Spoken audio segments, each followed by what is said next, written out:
Hey, how y'all doing out there? Back at you again with another video. Today I'd like to just do a quick video about the 12 things that I don't like about my Note 10 Plus. Once again, the 12 things that I don't like about my Samsung Galaxy Note 10 Plus. Now, let me make this very clear.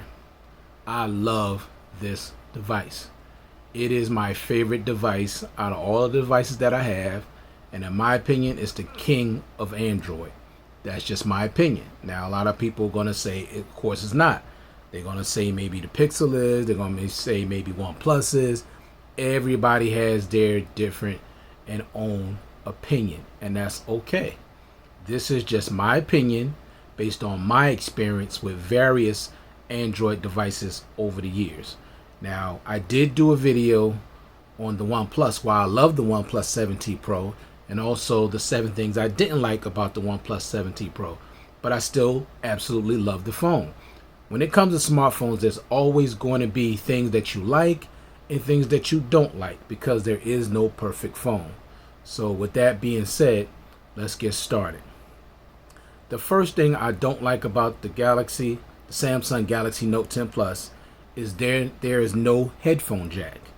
Now, I know I got a good buddy at my job, and he always teases me about Bluetooth is the future, and I hear all that, but that still doesn't take away the fact that I would prefer a device, especially a device this premium and this expensive, to have a headphone jack. My main issue is there was no reason to remove it, because even when Samsung had a headphone jack, the phone was still water and dust resistant. There was no reason to remove it. Okay, they do put a headphone jack on their mid-tier devices and also their budget devices, but you would take it off the most expensive device.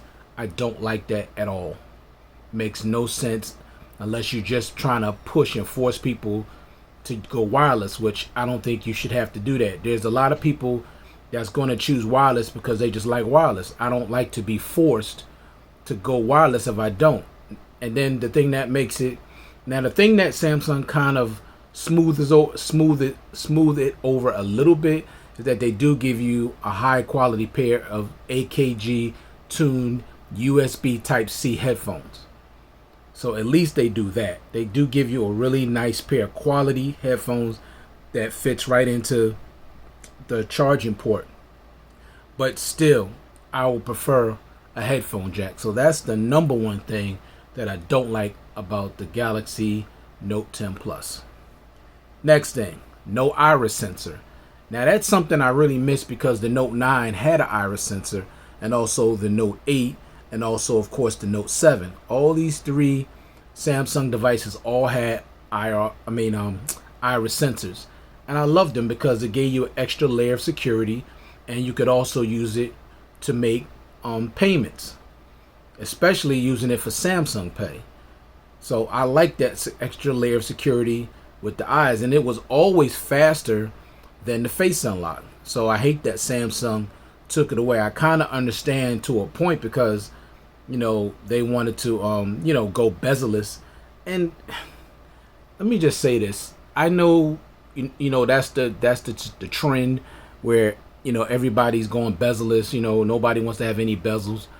But let me just say this. There's nothing wrong with having a really thin bezel at the top of the phone to hide sensors. If you want to put different sensors in the top of the phone, there's nothing wrong with that, because my LG V30, which is one of my favorite devices too, has a very thin bezel, but has a face unlock in there. It also has the LED notification light in there, and the bezel is really thin. And it still looks like a modernized phone. But you can still have those sensors and things on the phone. Just make a thinner bezel. But you don't have to completely remove the bezel and then say you can't include an iris sensor because you just want a camera with a punch hole. Like, I don't like that. I'm just being honest. I know, I know people that are fans of the Note line would agree with me. Because some people don't like the punch hole look. They'd rather have a little thin bezel. Now, give me a little thin bezel at the top and gives me no bezel at the bottom. I'm cool with that. But there was no reason to me also to remove the iris sensor. I do miss the iris sensor. Next thing, no heart rate monitor. Now I know probably most of you don't even give two craps about a heart rate monitor because you probably never used it. However, I used it and I liked the heart rate monitor. It really came in handy at times, and I used it along with my, my watch, and also trying to test my stress level, my oxygen level, all of that. I really liked it. Now, maybe most didn't use it. Maybe that's why Samsung removed it, but I still don't like the fact that they removed it. Add features, don't remove features. So I don't like that. Next thing, the speakers on this phone are great, and I do love them, but they lack that full stereo sound like my Pixel 3 AXL. They have more of a fullness sound to them. It's hard to explain unless you have both devices and you listen to both, then you understand what I mean. Because even if I try to do it on video, you may not be able to still, tell the difference between the two. Now, the Note 10 Plus is clearly much louder than the Pixel 3 AXL, but the quality of sound from the Pixel 3 AXL is just better because it's a fuller stereo sound with a little bit deeper bass. And that's all they need, just a little fuller, more full sound and just a little bit more bass. So that's not a major dislike, but it's just something that, I don't like, that that they can improve upon. Next thing, now this is a big, excuse me. This is a big, excuse me, y'all, allergies. This is definitely a big issue for me with this next one. The power button being on the left side of the device. I absolutely hate this placement. I don't know what in the world Samsung was thinking when they put the power button on the left side of the phone. It is just utterly ridiculous because it's always been on the right side of the device. What reason did they have to move it to the left side? Now, I'm glad with the S series line, they're finally putting it back on the right, and I hope with the next Note they put it on the right, even though I'm not going to purchase that phone because I don't need it. But I'm just hoping that they put it back on the right side where it belongs and lower it, because even with the S10, it was way too high. And also with the Note 9, it started getting like you had to stretch your thumb just to get to it. Now, I just absolutely hate this placement. It makes no sense right here. I hate it. Now, there is a way that you don't have to worry about, doing this and doing this if you're a righty. Samsung and Good Lock is a navigation thing that you can go in to download it, and you could give yourself a power button right at the bottom of the screen. See, it's right here. So when you hit it, it'll turn the screen right out, so you don't have to worry about doing this and doing all these hand acrobatics trying to turn the device off. All you got to do is hit the power button right here. See, you got your back button. I got a power button now. I got my home button, of course, my recently used apps, and my screenshot. Now, there's so many different variations of this, but this is, the lineup that I wanted, so I went with that. That power button, though, is a wonderful thing to have. So I definitely don't like that. And I just discovered this a few days ago about the navigation and that power button, but it's definitely a godsend. I love it. But that's something that I don't like, and I hope they get back to putting it back on the right side of the phone. Now, I'm not hating on lefties, but there are clearly more right-handed people on the planet than lefties. Next thing, the volume buttons are too high. Now look at them. Now see where my index finger is?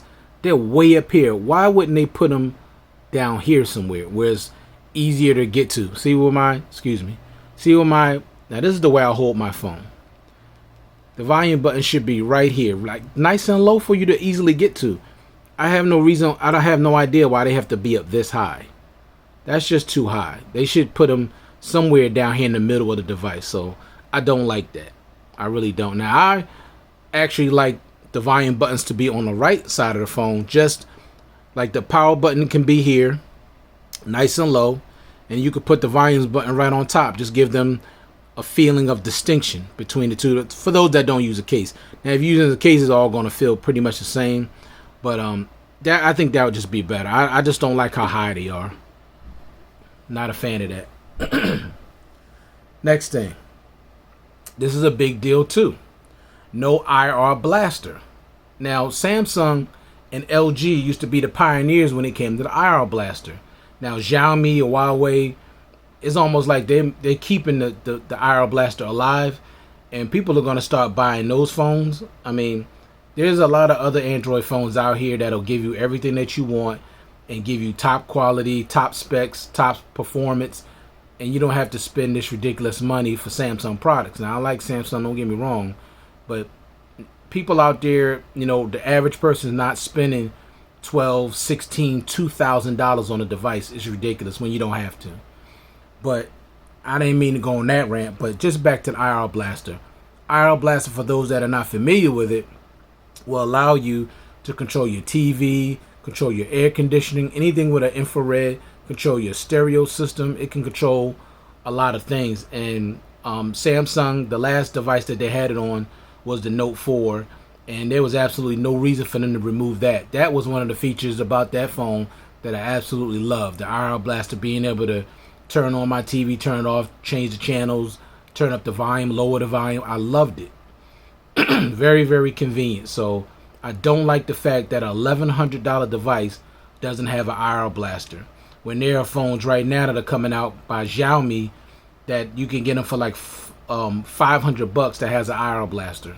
So I don't like that. And the Note series was always about top of the line specs and having everything. That's what it was always all about. And I don't like when they started taking away features that people liked. So I don't like that. Next thing, the face unlock. I'm sorry, I gotta go there. Now, this is just my experience. Now, everybody gonna have different experiences with their devices. But as far as me and my experience with the face unlock, it's been bad. It's been very inconsistent. It's been slow. Don't like the animation. It's very inconsistent. Sometimes it works, sometimes it don't. Sometimes it's fast, sometimes it's slow. Sometimes it don't read my face at all. I absolutely don't like the face unlock on this device. I just don't. Now, Samsung sells their display panels to OnePlus. They need to buy OnePlus's face unlock, or Pixel's face unlock, or Apple's face unlock. They need to buy somebody else's face unlock, because theirs on this device, it sucks. As far as I'm concerned, it just do. It's not good. So I don't like it. All right. Next thing, the in-display fingerprint sensor. I don't hate it, but it could be a little inconsistent as well. It's just not big enough. It should be bigger than what it is. Like basically like OnePlus has a much bigger footprint as far as your fingerprint sensor, and I like that better. I don't know why Samsung made this so small, and I definitely don't like how small they made it. But also, it could be very inconsistent at times. Sometimes it could be super fast, sometimes it could be a little slow. The animation's not that great, and they don't even give you different animations that you could use. Now, OnePlus gives you these different animations that you could use to open theirs. And also, the thing I love about OnePlus's in-display fingerprint sensor, that's far superior to Samsung's, even though they're trying to say Samsung's is more secure because it's ultrasonic. Well, OnePlus's is just secure as well, because I can use OnePlus's face unlock to make bank transactions through my bank. So it's just as secure as Samsung's. It just is. Okay. So let me get back to this fingerprint sensor. Now, the thing I was talking about, the animations, they don't give you any different type of animations you can make. And the thing that I really don't like, there's no haptic feedback with the fingerprint sensor. With the OnePlus, every time I press it, I feel a little vibration, and I like that. With Samsung, no vibration, no haptic feedback, nothing, and I don't like that. See, it just didn't open. I put my finger right on it, didn't even open. See, it's just inconsistent, and I don't like that. Excuse me, y'all. Next thing, no double tap to sleep the display. Now, that's something that I really like with OnePlus. And also LG allowed you to double tap on the screen to turn the screen off. Now it's not the biggest deal in the world now because I have this power button down here, but still, if I'm getting ready to be done with my phone, instead of reaching all the way down here, I could just boom boom double tap the screen, turn off the screen. So I hope at some point Samsung would implement that feature, because I think it's very convenient. And it wouldn't have even been an issue with the with the power button being on the left side at all if they had double tap to sleep the screen. Next thing, the full screen gestures are not intuitive. What I mean by that, they're not, I don't know, it's hard to explain. They're not smooth, they're not consistent. It's like when I swipe up, let me see if I can show you real quick. I'm sorry. It's hard to explain. Let me bring it up. Not horrible, but they're not as intuitive as OnePlus. OnePlus is just so much better. Let me see. Is it navigational? Yeah, okay. Go to full screen gestures. All right. Full screen gestures. More options.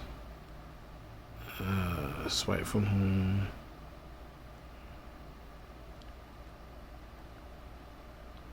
Okay, I'm using that. Okay, so we good. All right, so let me see. Let me see if I can show y'all what I mean. If it happens. Because I know it does this not unless they improved it. Okay, now it's not doing it. Maybe they fixed it with an update. But every time I used to swipe up for home, it used to bring up two different, like the keyboard and something else used to come down, and that used to really annoy me. But it seemed like it's not doing it, so maybe they fixed it. So I can't put that on the list now. I have to remove that from the list with the motion gestures. Maybe they fixed it with an update, because I had just turned it off completely and just went with the buttons at the bottom. And of course, I'm going to go back to the buttons at the bottom because I have to have that power off button to turn the screen off. So I'm still not going to be able to use the full screen gestures because I need that power button at the bottom, as opposed to trying to do some gymnastics with my fingers just to turn off the power button that's on the left hand side. All right, next thing. And this is the last thing. Okay, and I already talked about this. I'm sorry. So those are all the things that I don't like about this Note 10 Plus. Other than that, I absolutely love this device. It's the best device I've ever owned. It does so many things, has so many features. Oh, there is a thing I don't like also. It's one more thing. I'm sorry, I apologize. The standby time on the battery. It is not good. It is not good. I don't know how Samsung optimizes the battery through the software, but it's just not that great, honestly, because why should I lose 6 to 7% of battery life when I haven't even turned my phone on? Like, not turn it on, I'm talking about to actually turn it on and start using it. Like, how can I lose 6 to 7% and I haven't even used the phone? When with my OnePlus 7T Pro or my LG V30 or other phones that I've had, if I don't use the phone for a good hour or 2 hours, it's still at 100% battery. And it doesn't start going down a little bit until I start using it. So I don't know why Samsung has not figured out how to better optimize the battery so the standby time is better, because you keep draining battery even if you don't use the phone, and I don't like that. For a 4300 milliamp battery, this battery should definitely last a lot longer. You should be able to get into day 2 easily with this phone. And I know it's a big phone. I know it's pushing a lot of pixels. I understand that it has a lot of features and it's pushing a lot of things, but still, it still should be getting better battery life than this, because there are other phones that have a lot of features. They're pushing a lot of pixels too, but their battery life is just so much better. It just is. So that's something I hope Samsung finally figures out at some point, to have better standby time on their devices. But those are the things that I don't like about my Note 10 Plus. But like I said, other than that, the things that I love about it far outweighs the things that I don't like about it. Because I did a video where there's at least 25 or 26 things that I absolutely love about this device. And it could have been some things I forgot. So all in all, you'll still get a full day of battery. You're not going to run out unless you're using the phone super heavy, like 4K video, downloading movies, converting videos. That's the only time I'll kill this battery, is if I'm doing all of that stuff, which I do from time to time.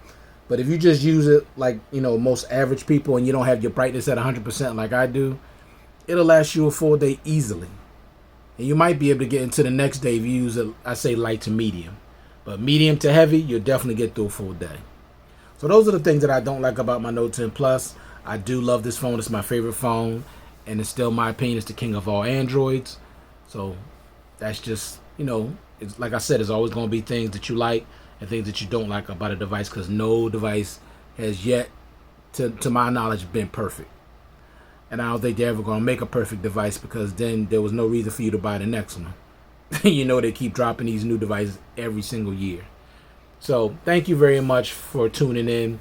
Thank you to all my subscribers. Your support means a lot to me, and I do appreciate it very much. Hope everyone is staying safe out there, and God bless. Peace.